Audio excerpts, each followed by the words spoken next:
Yo, salut à tous, c'est Locan et bienvenue dans cette vidéo avec le cadrage qui me plaît pas en fait réellement, ça fait présentation VRP etc. Ne quittez pas cette vidéo, attendez au moins l'introduction s'il vous plaît. Aujourd'hui on va parler de Carbon Copy Cloner et de Time Machine et je vais vous expliquer pourquoi je n'utilise plus Time Machine au profit de Carbon Copy Cloner, en faisant toute une démo à la fin pour vous montrer exactement tous mes réglages. Time Machine, c'est la solution de sauvegarde intégrée à tous les Macs. C'est natif, quand vous ouvrez votre Mac, il est déjà prêt à être sauvegardé grâce à Time Machine. D'ailleurs, dès que vous allez brancher un disque dur externe, il va vous demander si vous voulez utiliser ce disque dur externe pour effectuer une sauvegarde Time Machine. C'est super, ça me donne l'occasion de vous rappeler l'importance des sauvegardes. Si cette partie-là de la vidéo vous dérange pour parler poliment, ce qui est parfaitement entendable, la vidéo est chapitrée et vous pouvez donc directement avancer à pourquoi Carbon Copy Cloner c'est bien et les réglages que j'utilise dans Carbon Copy Cloner. Aucun souci, faites un jump. Sinon, restez, je vous présente des petits trucs que vous ne connaissez peut-être pas. J'entends tout le temps, que ce soit professionnellement ou personnellement, des gens qui me disent non mais des sauvegardes, moi j'en fais pas, c'est bon. Si votre Mac il tombait en panne là, maintenant,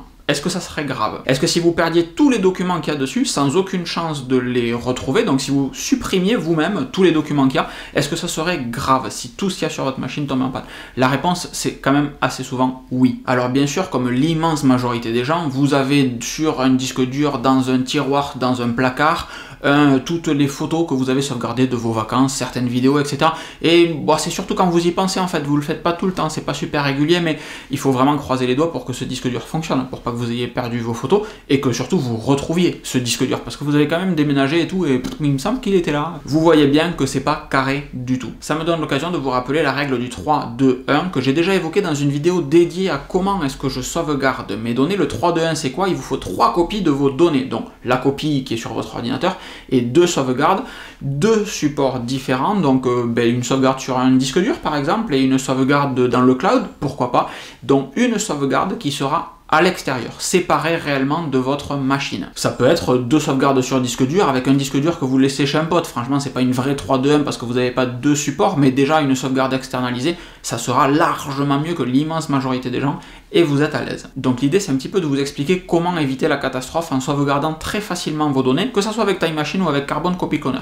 Mais Time Machine a quand même quelques défauts. Time Machine est prévu pour effectuer une sauvegarde avec un disque dur externe, avec un volume externe, donc que ce soit un disque dur branché sur votre ordinateur ou un volume réseau, par exemple un NAS, même si un dossier partagé sur un autre ordinateur, ça marche tout aussi bien. Si je me souviens bien, Time Machine conserve une sauvegarde de vos données toutes les heures pendant 24 heures, puis tous les jours pendant un mois, et puis une fois toutes les semaines pour les mois suivants. C'est-à-dire que vous pouvez littéralement remonter le temps, d'où le nom de Time Machine, sur les différentes versions de vos documents. Sur le principe c'est cool, mais personnellement je ne m'en suis jamais servi puisque la version courante est toujours la bonne version. Sur le principe c'est donc parfait, un petit peu comme l'espoir que chaque visiteur mette un petit pouce pour l'algorithme de YouTube et que seulement 5% des visiteurs le font. Ça c'est pas cool. Et de la même manière, Time Machine a des vrais problèmes depuis plusieurs années, c'est récurrent, ça traîne en fait. Le premier problème c'est que Time Machine n'est absolument pas personnalisable, toutes les sauvegardes se font toutes les heures, donc chaque heure Time Machine va effectuer une sauvegarde de vos données et réveiller votre NAS, votre disque dur externe, peu importe ce sur quoi vous faites votre sauvegarde,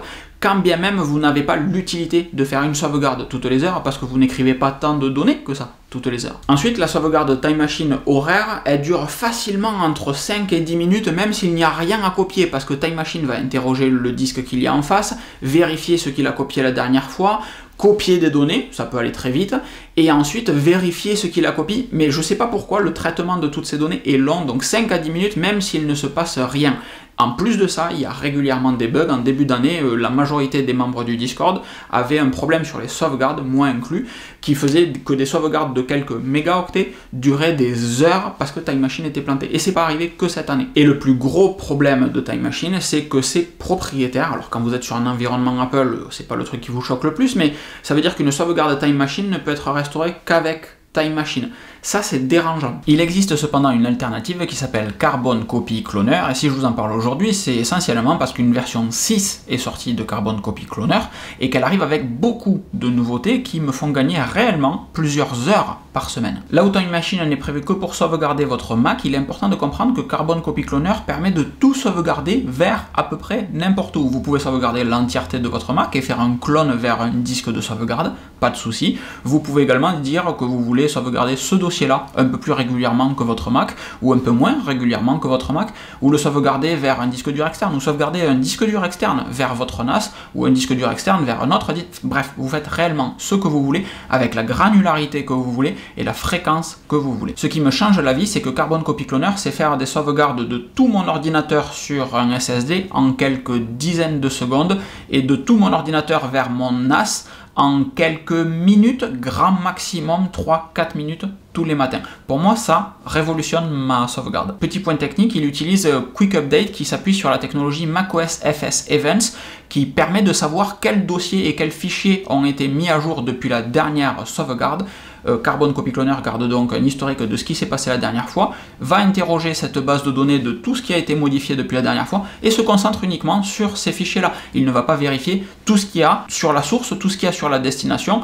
Il copie uniquement ce que macOS lui dit qui a été modifié de la même manière que Time Machine, mais en beaucoup plus efficace, et encore une fois, je ne comprends pas. Alors comment ça se passe au quotidien? J'ai abandonné Time Machine au premier semestre 2021 pour toutes les raisons que j'ai évoquées précédemment. J'avais déjà Carbon Copy Cloner en version 5, l'arrivée de la version 6 a validé le transfert de mon Time Machine vers un Carbon Copy Cloner exclusivement. Mon premier support de sauvegarde est mon NAS. J'ai un job qui tourne quotidiennement pour sauvegarder mes fichiers de mon MacBook Pro vers le volume Time Capsule sur mon NAS. Donc vous le voyez, il tourne quotidiennement à 6h15 tous les matins. Et dans ma tâche, en fait, je ne copie réellement que certains documents de mon dossier de départ. J'ai le bureau, les documents, films, musique, photos, et c'est tout, rien d'autre que ça. L'idée, c'est pas de démarrer depuis mon NAS si jamais j'ai un plantage, c'est juste d'avoir une copie quotidienne, donc avec la granularité assez courte. Je fais pas des trucs toutes les heures qui justifieraient d'avoir une sauvegarde toutes les heures, donc d'avoir une copie quotidienne de mes données. Comme ça, si je plante dans la journée, je peux venir récupérer des données qui sont physiquement sur ma machine. Encore que documents, desktop, images, c'est tout dans iCloud, mais si iCloud est corrompu, j'ai un backup quotidien. Si on vient ici, vous voyez que j'ai SafetyNet d'activer, et en fait la SafetyNet, c'est une technologie qui va tout simplement mettre dans un dossier les documents que vous pouvez supprimer. Donc sur mon bureau, là, j'ai toutes les photos que je vais mettre dans l'article sur locan.jp, et si je supprime, donc il y a une sauvegarde ce matin avec ces photos, demain elles ne seront plus là puisque je vais les supprimer aujourd'hui en publiant l'article, et donc les photos vont être supprimées du dossier qui est en fait l'image actuelle et être mises dans un sous-dossier avec la date du jour à laquelle les photos ont été supprimées. Mon deuxième support de sauvegarde, c'est un SSD sur lequel je vais faire pour le coup un clone complet de mon ordinateur, et ce job SSD tourne chaque semaine, chaque vendredi. Je branche mon SSD et dès que le SSD est branché, Carbon Copy Cloner déclenche automatiquement la sauvegarde sans que je m'occupe de rien. Je branche mon SSD, je reviens une heure plus tard, le SSD est déjà éjecté par Carbon Copy Cloner, ça fait partie des réglages qu'on peut configurer. Donc vous voyez que là, pour le coup, je vais sauvegarder, excusez-moi, dans Task Filter, tout mon Mac réellement. J'envoie tout sur mon MacBook Pro, mon backup MacBook Pro M1 Pro, qui est celui-ci en fait, que j'ai toujours sur moi tout le temps, et je le fais tourner chaque semaine le vendredi à partir de 6h dès que l'ordinateur se réveille ou que l'ordinateur, le disque pardon, de Missing Volume réappears. Et là pour le coup je n'ai pas de SafetyNet d'activer parce que je m'en fiche en réalité. Si je veux de la granularité, elle est sur mon NAS. Là j'ai un backup, un clone complet sur lequel je peux démarrer ou restaurer sur un nouveau MacBook Pro par exemple. Quand les 16 pouces arriveront, je ferai un import des données qui sont sur ce SSD et pas depuis mon Mac, parce que c'est exactement le clone de mon Mac. Pour les petits curieux d'entre vous, il y a une option dans Carbon Copy Cloner qui permet de rendre un volume de sauvegarde bootable, c'est-à-dire que vous puissiez démarrer dessus si le SSD du MacBook Pro ne démarre pas. Je n'ai pas activé cette option parce que c'est pas un sujet pour moi, ça ne m'intéresse pas. Par contre, j'ai un clone complet de ma machine dessus, donc je peux venir récupérer les données via l'utilitaire de migration d'Apple vers un nouveau MacBook Pro en me basant sur ce SSD. Et j'ai ensuite un troisième SSD, celui-ci, qui reste toujours dans ma voiture et qui lui est également un clone complet de ma machine, c'est le backup MacBook Pro M1 Car.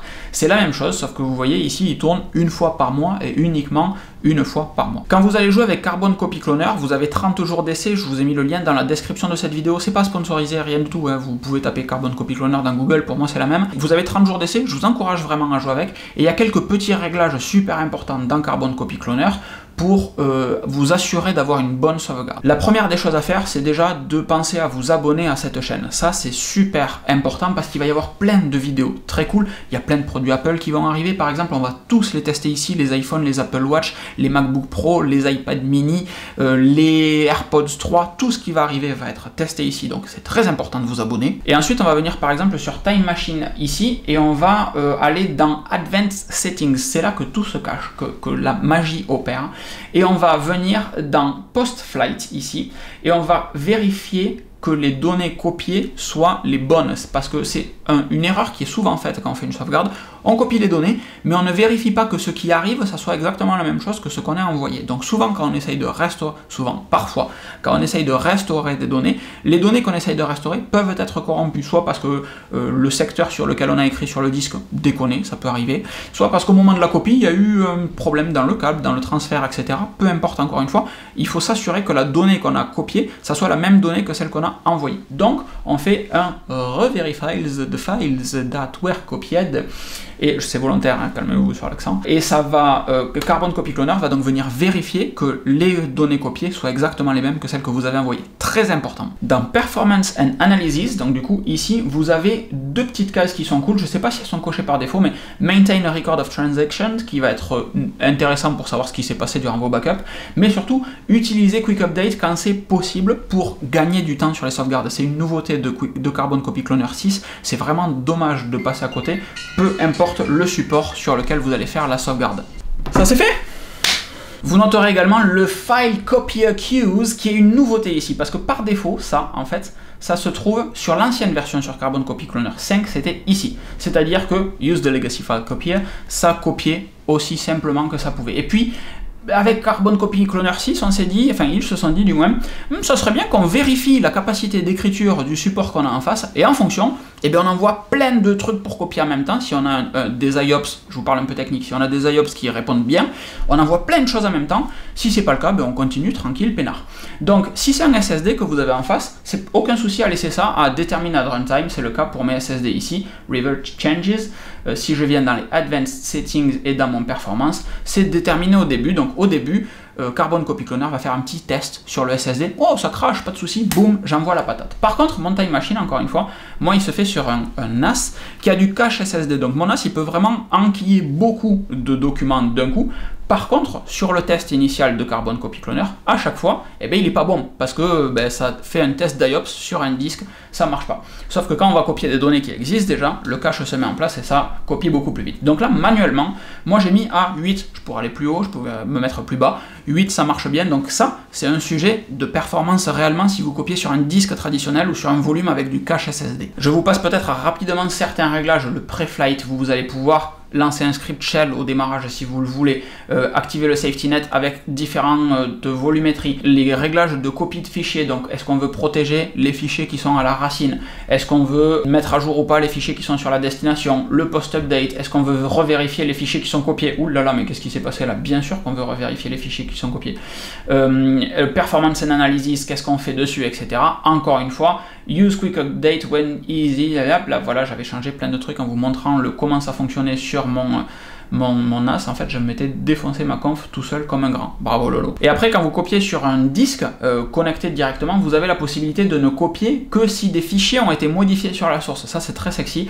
Donc, on va vérifier que sous 2 minutes, il y a au moins 1 giga qui a été copié, ou 1 giga par heure, ou 1 giga par jour. Et la copie ne se fera que s'il y a 1 giga de data qui ont réellement changé. Ça peut être pratique pour certaines personnes. Voilà, bon, je vous laisse prendre en main Carbon Copy Cloner. Encore une fois, vous l'avez en version d'essai, gratuite pendant 30 jours. Je fais un petit backup là, comme vous le voyez, regardez le temps, la quantité de données évaluées, on est à 78,8 gigas de données comparées et ça va réellement très vite. Je copie sur mon NAS là au moment où je fais cette vidéo avec vous, donc c'est juste prodigieux et boum, c'est terminé. Mon backup a duré 23 secondes. Bon, après, j'ai fait un backup il n'y a pas longtemps non plus, donc il y a peu de fichiers qui ont changé. Ça a quand même copié 10 fichiers, 400 mégas en 23 secondes. Et le backup, dans son entièreté, n'a duré que 23 secondes. Si ce fonctionnement vous semble compliqué ou que certains réglages sont un peu opaques, n'hésitez pas dans tous les cas à mettre une question dans les commentaires. Je lis toutes vos questions, je lis tous les commentaires et je réponds à l'immense majorité d'entre eux, donc ne vous en privez pas. Une question, vous voulez que je vérifie un truc, ah moi le canj ça fonctionne comme ça, mais sauvegarde avec ce que je pourrais tester,